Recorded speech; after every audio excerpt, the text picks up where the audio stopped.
اللي قدامك ده يا صاحبي جوزيه جوميز المدير الفني الجديد لنادي الزمالك اللي بقاله معاهم حوالي 3 او 4 اسابيع جاي ومعاه صفقات كتيره جدا وصل عددها ل 10 او 11 صفقه. النقطه اللي ناس كتير بتعتبرها ممكن تكون مشكله لجوزيه جوميز لانه مدرب جديد معاه صفقات جديده ما لحقش يدرب الفريق ماتشات كتير، في عدم انسجام، لسه بيحاول يكتشف الاسلوب الامثل لنادي الزمالك، وكل ده قبل اسابيع قليله جدا من مباراه يوم الجمعه اللي جايه ان شاء الله في نهائي كاس مصر ما بين النادي الاهلي وما بين نادي الزمالك. بالعكس ده في ناس كتيره ابتدت تروح كمان لان النقطه دي ممكن تكون ميزه للنادي الاهلي ومارسيل كولر. مارسيل كولر اللي بقاله دلوقتي داخل في السنه الثانيه مع النادي الاهلي، معاه تشكيل حفظ كل العناصر بتاعته، والصفقات الجديده في اضيق الحدود بتبتدي تساعد الفريق الاول بالنسبه للنادي الاهلي. لكن عايز اقول لك على حاجه مهمه جدا، لو اعتبرت ان دي ميزه نبني عليها ان النادي الاهلي يكسب نادي الزمالك تبقى غلطان. ليه غلطان؟ لان جوزيه جوميز رغم الملاحظات الفنيه الكتيره اللي موجوده عليه، لكن عايز اقول لك ان مدير فني ذكي عايز يشتغل فعلا مع نادي الزمالك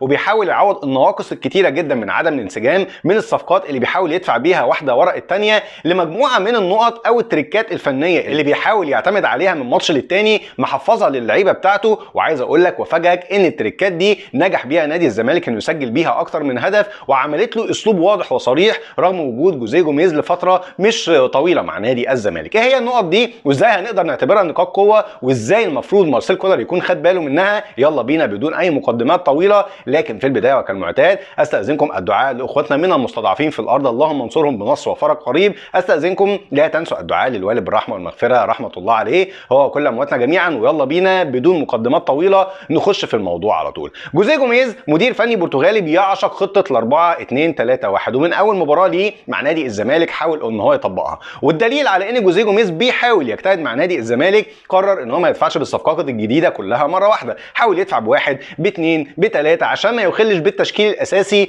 لنادي الزمالك. مش كده وبس، هو حاول خلال الثلاث ماتشات اللي فاتت، هم كل الماتشات اللي لعبهم ماتش قدام الاسماعيلي، ماتش قدام نادي ابو سليم في بطوله الكونفدراليه، وماتش قدام نادي الداخليه، بيحاول يطور التشكيل دايما من ماتش بعد الثاني. على سبيل المثال الحصر الراجل لقى من اول مباراه ان لعبه التوازنات اللي بيحاول يعملها مع كباتن الفريق ما بين شيكابالا وعبد الله السعيد وتواجدهم في تشكيل واحد، ان الكلام ده مش هينفع، ان الكلام ده هيأثر على نادي الزمالك في ماتشات كتيره جدا. وبالتالي من المباراه اللي بعدها على طول ابتدى يكتفي بوجود واحد منهم في التشكيل عشان يكون تشكيل نادي الزمالك الاقرب للثبات مع المدير الفني البرتغالي لغايه دلوقتي. بيعمل مداوره ما بين محمد صبحي ومحمد عواد في حراسه المرمى. لو جينا بصينا لخط الدفاع هتلاقي حسام عبد المجيد وجنبيه حمزه المسلوسي اللي ابتدى يوظفه كقلب دفاع. على الطرف اليمين دايما بيكون موجود نيمار اللي ابتدى يوظفه في المركز ده، لكن في مؤشرات كتيره جدا بتقول ان مفاجآت التشكيل اللي هيعتمد عليها جوميز ضد النادي الاهلي وجود احمد فتوح على الطرف الشمال وعمر جابر على الطرف اليمين، ثلاثي في خط النص دايما براس مثلث مقلوب في معظم المباريات، رغم ان الخطه على الورق بيكون 4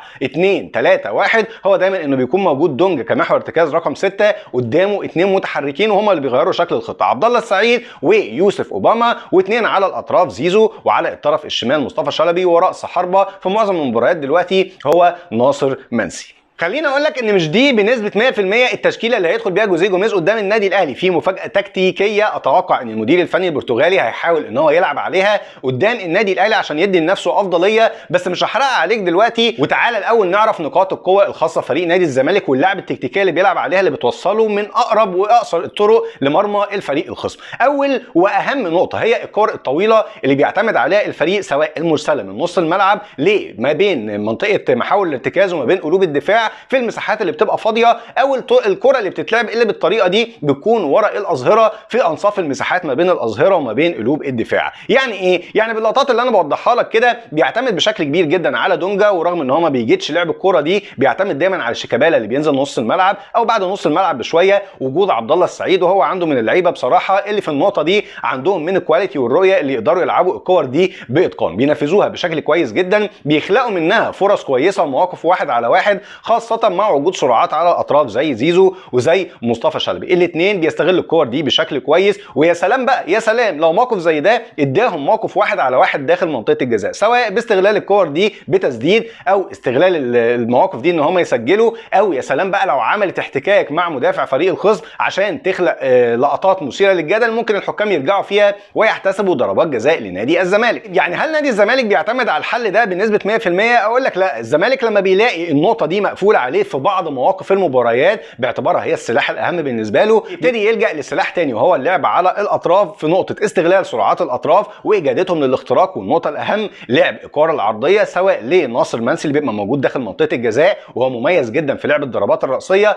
الجزيري اللي ابتدى يكون مهاجم احتياطي مع جوزيه جوميز لكن بيكون فعال في الاوقات اللي بينزل فيها وبيعمل خطوره كبيره جدا حتى لو ما كانتش بشكل مباشر على المرمى. نيجي بقى للنقطه الثالثه والمهمه، الكثافه العدديه اللي بيعتمد عليها نادي الزمالك في الضربات الثابته وتحديدا الضربات الركنيه. بيعتمد على لعيبه متحركه بشكل كبير، يمكن ما فيش حد فيهم مميز في الضربات الراسيه، لكن بيعتمد على الكور الساقطه داخل منطقه الجزاء، وان في اكتر من لاعب بيعرف ياخد مساحات كويسه داخل المنطقه يستغل الكور دي، وتحديدا يوسف اوباما اللي دايما بيبقى جاي كده في غفله من اللعيبه بتاعه الفريق الخصم اللي ما بيركزوش معاه، لكن بيخلق لنفسه في مواقف مهمه جدا ورغم عدم اجادته لانهاء الهجمه لكن بيعمل منها كور خطيره جدا. لكن نيجي بقى للسلاح الاهم، هنرجع مره ثانيه للنقطه الاولى عشان اقول لك ان النقطه دي فعاله جدا مع نادي الزمالك، وقدر من خلالها جوزيه جوميز مع نادي الزمالك من اصل 3 اهداف سجلهم لغايه دلوقتي يسجل هدفين. اول هدف كان هدف الافتتاحي قدام فريق ابو سليم بكوره ملعوبه ساقطه من على حدود منطقه الجزاء او من بعد نص الملعب بشويه متطرفه من ناحيه الشمال، كوره اتلعبت طويله من مصطفى شلبي لناصر منسي اللي قطع الكوره بشكل كويس جدا وفيرست تايم وهو مميز في الكور دي، قدر ان هو يسجل منها الهدف الافتتاحي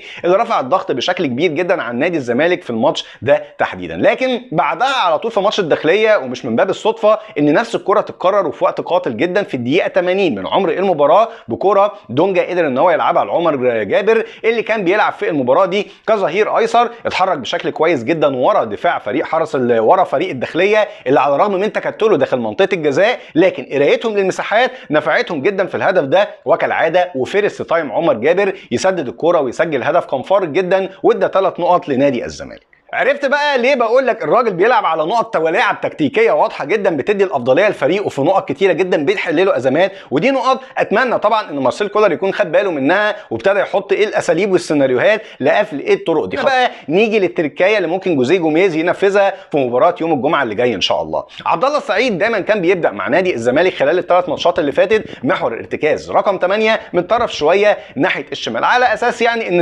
رجليه القويه او السترونج فوت تكون مواجهه للمرمى سواء بيكمل داخل منطقه الجزاء او بيشوط من بره. لكن المفاجاه المتوقع ان جوزيه جوميز يعملها هو انه يرجع عبد الله السعيد لمركزه الاساسي مع نادي بيراميدز حتى وان كان ده بيخل شويه بالتشكيل الخاص بنادي الزمالك. ازاي؟ عبد الله السعيد مع التقدم في السن مع احتفاظه طبعا بكواليتي محترمه كان مع نادي بيراميدز مؤخرا في خطه ال4-3-3 بتتحول ل4-4-2 بوجود عبد الله السعيد كلاعب شادو سترايكر او لاعب بيلعب تحت راس الحربه متحرك ما بين خط النص ما بين راس الحربه الثاني، بيتحرك في المنطقه دي بشكل كبير، بيستغل طبعا نقطه ان هو بيقرا المساحات بشكل كويس، التسديدات، وهي دي النقطه اللي ممكن هيلجا ليها جوزيه جوميز انه يضغط على خط نص النادي الاهلي باعتبار ان امام عاشور هو السلاح الاكبر بالنسبه للفريق وعايز يوجد حلول ازاي يضغط على خط نص النادي الاهلي عشان يجبره على التراجع ويخف الضغط على منطقه جزاء نادي الزمالك. دي كده من الاخر التركايه المتوقع ان جوزيه جوميز يقوم بيها في تشكيل نادي الزمالك، فان كان ده التشكيل المتوقع بالنسبه للفريق قول لي ايه رايك في التعليقات لغايه ما نتكلم في حلقه بكره ان شاء الله. شايف نقاط القوه دي ازاي مارسيل كولر يشتغل عليها وايه افضل تشكيل النادي الاهلي يلعب بيه لمواجهه نقاط القوه دي وبس. يا رب تكون الحلقه عجبتكم،